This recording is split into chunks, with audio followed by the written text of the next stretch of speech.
Airlines Boeing 760-731KA. Limited edition, scale 1:400. Registration G-DIMB.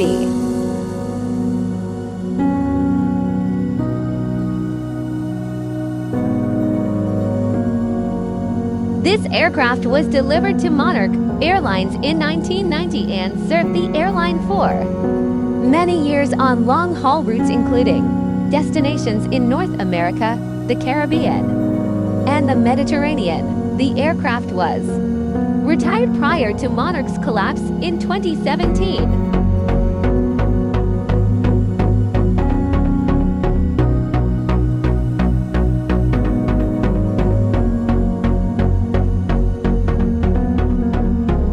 Wheels not rolling.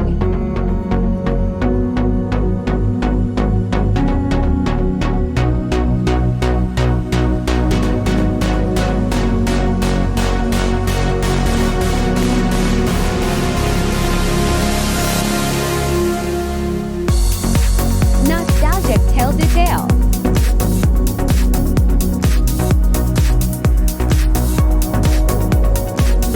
Stay tuned for the next aircraft. Subscribe for more. Thanks for watching.